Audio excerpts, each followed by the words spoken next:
इस बीच एक और बड़ी खबर है और यह बहुत अहम खबर है। रूस यूक्रेन के बीच आज से फिर एक बातचीत का दौर शुरू होने जा रहा है। टर्की में मिलेंगे दोनों देशों के प्रतिनिधि। अभी तक 4 दौर की बातचीत हो चुकी है। आज से शुरू होकर 30 मार्च तक ये वार्ता चलेगी। पहले कई दौर की बातचीत नाकामयाब रही है। शुरुआत बेलारूस से हुई थी और उसके बाद अलग अलग देशों में होते हुए अब ये टर्की पहुंचा है बातचीत का दौर। और देखते हैं कि क्या इस बातचीत से कुछ निकलकर आता है। तो पहले हो चुकी है कई दौर की बातचीत। रूस और यूक्रेन के बीच वार्ता फिर से शुरू तो हो रही है, लेकिन आसार कम ही है कि सुलह की गुंजाइश बने, क्योंकि जो दोनों देश हैं उनके बीच कई मुद्दों पर हालात काफी उलझे हुए नजर आ रहे हैं। ऐसा ही एक बहुत बड़ा मुद्दा है डीनाजिफिकेशन का, यानी कि आपको यह समझा देते हैं कि इस पर ज़ेलेंस्की क्या कह रहे हैं। ग्राफिक के जरिए आप देखिए ज़ेलेंस्की का जवाब क्या है कि अगर रूस डीनाजिफिकेशन की बात करेगा तो सुलह संभव नहीं है। यानी कि इस मुद्दे पर काफी अड़े हुए नजर आ रहे हैं ज़ेलेंस्की। रूस जिन चीजों पर जोर दे रहा है वो मेरे लिए समझ से परे है, ये ज़ेलेंस्की क्लियर कर चुके हैं। और इसके साथ ही जो पिछली बैठकें हुई हैं उसमें भी डीनाजिफिकेशन शब्द से परहेज के लिए कहा गया है। और इसके साथ ही रूस बार बार डीनाजिफिकेशन की बात करता है तो ये ठीक नहीं है। यानी ये एक बहुत बड़ा मुद्दा जिस पर पेच फंसता हुआ नजर आ रहा है। सर, अगर आसान सी भाषा में एक डीनाजिफिकेशन को पहले तो आप समझाइए, दूसरा ये भी बताइए कि अब तो 33 दिन बीत चुके हैं, क्या आपको लगता है कि बीतते समय के साथ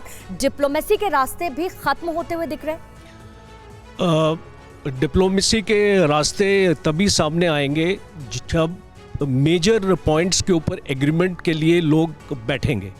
अभी जो टर्की में भी टॉक्स होने वाली हैं उसमें भी मुझे लगता नहीं है कि इसका कोई नतीजा निकलने वाला है, क्योंकि जैसे हम डीनाजिफिकेशन की बात कर रहे हैं और डी मिलिटराइजेशन की बात कर रहे हैं, ये दो मुद्दे हैं जो ज़ेलेंस्की को एक्सेप्टेबल नहीं है। एक तो डी नाजिफिकेशन का जो ये मुद्दा लेके आए हैं, ये क्यों लेके आए हैं? क्योंकि वो नहीं चाहते कि यूक्रेन एक ऐसा रोग नेशन बने। नाजी का अगर आप उसकी हिस्ट्री देखेंगे तो वो जर्मन्स के साथ रिलेटेड है। तो जर्मन्स ने जैसे अपनी नाजी आर्मी को यूनाइटेड स्टेट्स और नेटो आर्मी के सामने इसको रखा था, उसी तरीके से वो नहीं चाहते हैं कि यूक्रेन भी ऐसा एक मिलिट्री फोर्स अपना जो डेवलप करे और अपने आप को डीनाजिफाई करे।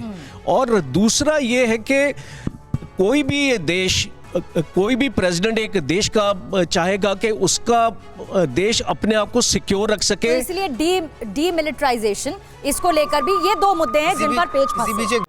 अड़ी सोमवार से शुक्रवार शाम 6 बजे सिर्फ TV9 भारतवर्ष पर।